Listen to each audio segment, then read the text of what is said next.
अवधूत चिंतन श्री गुरुदेव दत्त श्री स्वामी समर्थ स्वामी कृपा लाईव्ह चॅनलवर तुम्हा सर्वांचं पुन्हा एकदा स्वागत। आशा करते की तुम्ही आतापर्यंत श्री स्वामी चरित्र सारामृतातील 13 अध्यायांचे मराठी अनुवाद आपल्या चॅनलवर अपलोड केलेल्या व्हिडिओमधून श्रवण केले असाल, कारण आपण श्रवण करत आहोत श्री स्वामी चरित्र सारामृतातील सर्व अध्यायांचे मराठी अनुवाद। बंधन नाही स्वामी नामाला, अंत नाही स्वामी कृपेला। बंधन नाही स्वामी नामाला, अंत नाही स्वामी कृपेला। कुठे कसेही घ्यावे स्वामी नाम, उपस्थित असतात स्वामी पाठीशी ठाम। स्वामी भक्तांनो, स्वामी चरित्र सारामृतातील हा 14वा अध्याय अगदी खासच आहे आणि सर्व स्वामी भक्तांसाठी तसेच नवीन स्वामी सेवेकरांसाठी तर अगदी पर्वणीच आहे। कारण या अध्यायामध्ये स्वामींची सेवा कशी करावी, भक्ती कशी करावी याचे वर्णन केलेले आहे।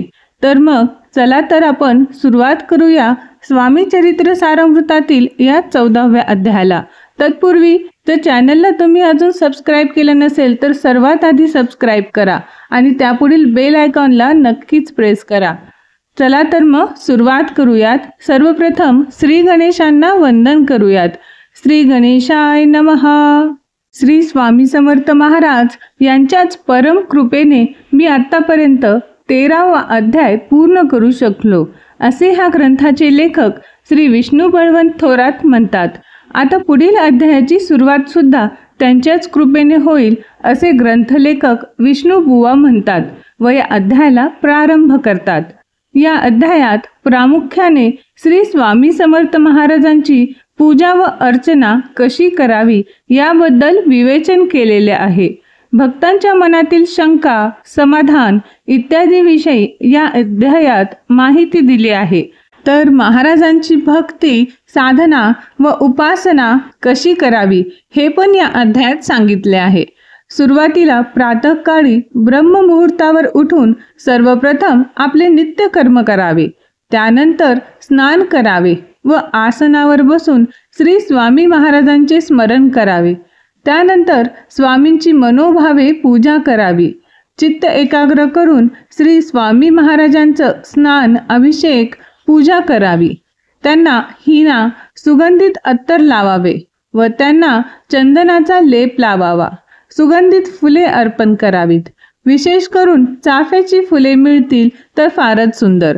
चाफ्याची फुले मिळत नसेल तर इतर फुलेही चालतील। त्यांना धूप, दीप, नैवेद्य व तांबूल वाहून श्री स्वामी महाराजांच्या पुढे दक्षिणा अर्पण करावी। त्यानंतर स्वामी महाराजांना नमस्कार करावा व त्यांचे प्रार्थना स्तोत्राचे वाचन करावे।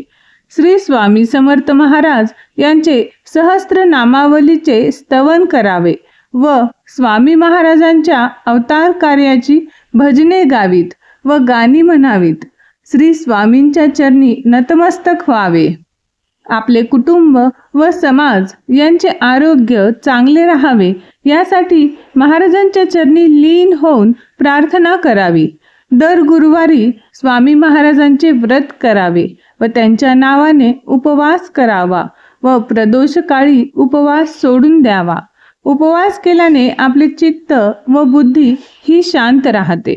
दररोज जेव्हा वेळ मिळेल तेव्हा स्वामी महाराजांचा जप करावा। आपल्याकडून वरीलप्रमाणे पूजा करणे शक्य होत नसेल तर श्री स्वामी समर्थ महाराजांची मानस पूजा करावी। मानस पूजा श्री स्वामी समर्थ महाराजांना खूप प्रिय आहे। आपल्या भक्तीचा स्वतः गाजावाजा करू नये व स्वामी भक्तीचा केव्हाही गर्वपण करू नये। दांभिक भक्ती व पूजा केव्हाही करू नये, कारण अशा भक्तीचा आपल्या मानसिकतेवर उलटा प्रभाव पडतो। अशा तऱ्हेने शुद्ध भक्ती व पूजा करावी। अशा प्रकारे स्वामी सेवा केली तर महाराज प्रसन्न होतात व आपल्या मनोकामना सुद्धा पूर्ण करतात। अशा तऱ्हेने श्री स्वामी चरित्र सारामृत ह्या ग्रंथाचा 14वा अध्याय येथे संपूर्ण होत आहे। स्वामी भक्तांनो, लक्षात घ्या, भक्ती मार्गात संयम महत्त्वाचा आहे। कृपेचं फळ हवं असेल तर भक्तीचं आधी बीज पेरावं लागतं, नंतर खत पाणी घालावं लागतं मग झाड मोठं होऊन फळं येण्याची वाट पाहावी लागते. थोडक्यात भक्तीचं फळ हवं असेल तर संयम राखावा लागतो, मग योग्य ते फळ नक्कीच मिळतं. भक्ती किंवा अध्यात्म म्हणजे काही खेळ नाही आहे. काही जणांना वाटतं की मी एकदा जाऊन मंदिरात पाय पडलो की लगेच चमत्कार व्हावा, किंवा मी एकदा जर काही थोडी सेवा केली की लगेच मला अनुभूती यावी. असं नाही, असं कसं चालेल? तुम्ही जी सेवा करताय त्यामध्ये तुमचा भक्तिभाव किती आहे आणि तुमचे कर्म कसे आहेत, ह्या दोन्ही गोष्टी महत्त्वाच्या असतात. तुम्ही जर सत्कर्म करत तुम्ही निरंतर अखंड कितीही अडचणी आल्या तरी श्रद्धा आणि विश्वास न डगमगता भक्ती करत राहिलात तर योग्य वेळ आल्यावर स्वामी तुमच्यावर नक्कीच कृपा करतील आणि कृपेचं फळ नक्कीच भेटेल.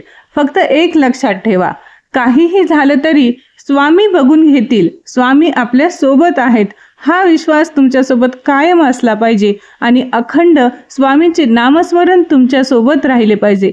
जसा तुमचा श्वास चालत आहे ना, तसा तुमच्या श्वासासोबत, तुमच्या हृदयाच्या प्रत्येक ठोकासोबत तुमच्या मनामध्ये स्वामीचे नामस्मरण राहिले पाहिजे. आणि बघा, स्वामींची कृपा झाल्याशिवाय राहणार नाही.